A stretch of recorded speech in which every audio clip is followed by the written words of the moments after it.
warahmatullahi wabarakatuh. Waalaikumsalam warahmatullahi wabarakatuh. Baik anak-anak, bagaimana kabarnya hari ini? Alhamdulillah baik, Bu.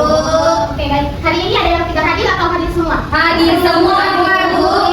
Oke baik, pembelajaran kita hari ini adalah tentang peradaban Islam pada masa Daulah Ayyubiyah. Nah sebelum kita masuki pada pembelajaran kita hari ini, ada baiknya kita berdoa terlebih dahulu yang dipimpin oleh Ananda Aulia. Bisa?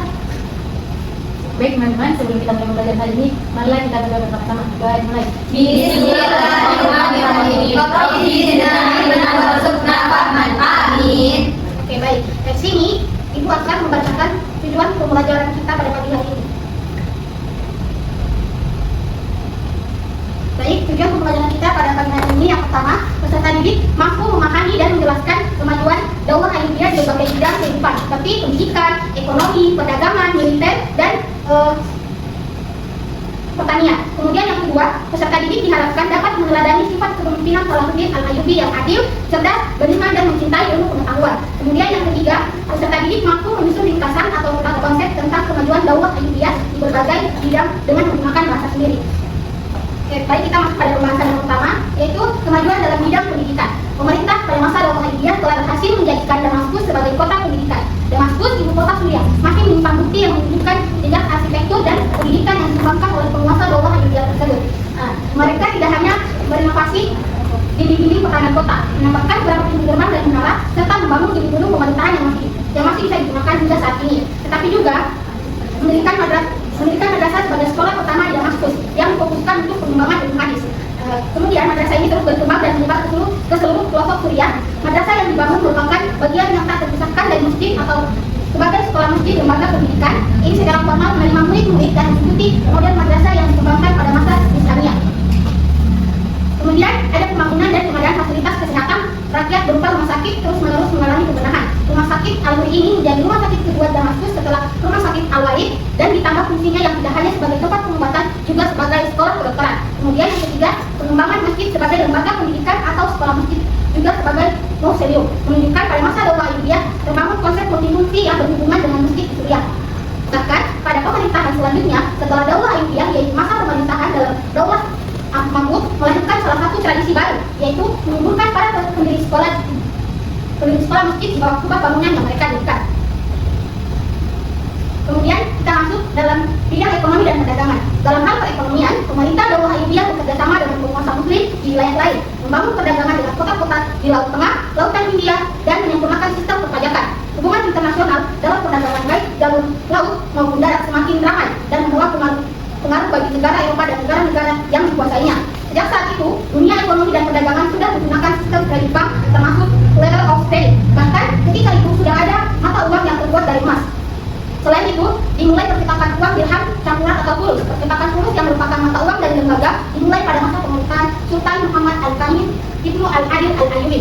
Percetakan uang fulus tersebut dimaksudkan sebagai alat tukar terhadap barang-barang yang tidak signifikan dengan rasio 48 fulus untuk setiap dirhamnya. Dalam bidang industri, pada masa Daulah Ayyubiyah sudah mengenal kemajuan di bidang industri dengan dibuatnya kincir oleh Syria yang lebih canggih dibanding buatan orang barat, dan juga ada pabrik karpet, pabrik kain, dan juga pabrik gelas. Kemudian di bidang militer dan pertahanan, pada masa pemerintahan Salahuddin, kekuatan militernya terkenal sangat tangguh. Pasukannya diperkuat oleh pasukan Barbar, Turki, dan Afrika. Kemudian selain itu juga memiliki alat-alat perang, pasukan berkuda, pedang dan panah dinasti ini juga memiliki burung elang sebagai kepala burung dalam peperangan. Salahuddin juga membuat bangunan monumental beberapa tembok di kota Kairo dan Muqaddam, yaitu benteng Fadal Al-Jabal atau lebih dikenal dengan sebutan benteng Salahuddin Al-Ayyubi, yang sampai hari ini masih berdiri dengan megahnya. Benteng ini terletak bersebelahan dengan bukit Muqaddam berhampiran dengan medan Sayyidah Aisyah.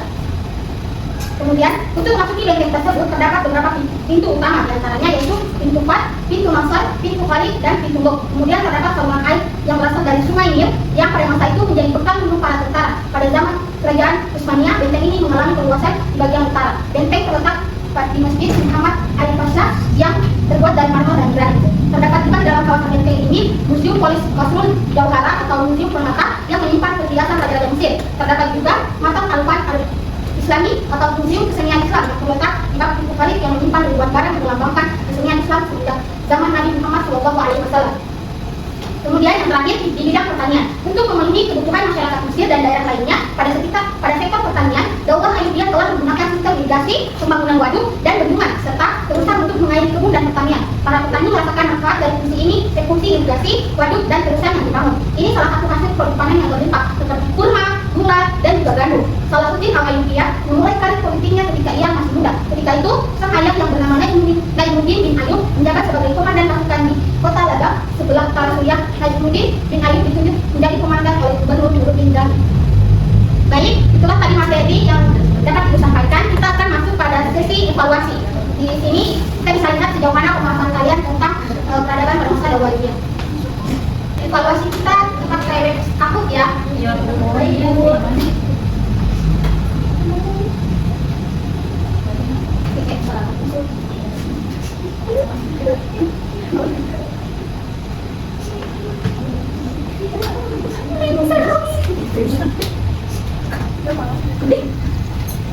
Padi,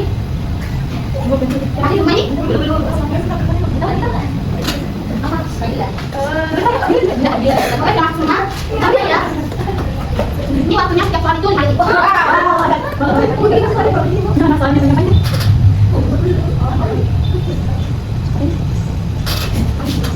Masya Allah.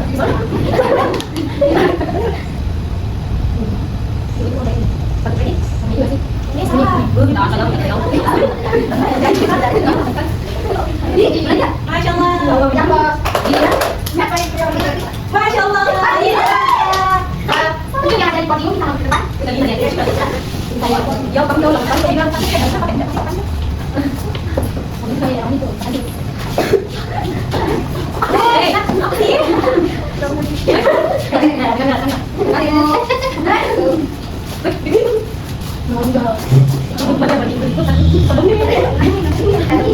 Masa Daulah Ayyubiyah merupakan periode kemajuan besar dalam peradaban Islam, di mana perhatian terhadap pendidikan, ekonomi, kesehatan, militer, dan pertanian berjalan dengan seimbang. Kepemimpinan Salahuddin Al-Ayyubi tidak hanya dikenal karena perjuangan militernya dalam perang Salib, tetapi juga karena kontribusinya yang luar biasa dalam membangun masyarakat yang makmur, berilmu, dan beradab. Baik, itulah materi yang dapat Ibu sampaikan. Kurang dan lebihnya mohon maafkan. Kita tutup dengan melafazkan hamdalah dan kafaratul majelis. Alhamdulillah, Rabbil Alamin, Subhanallah.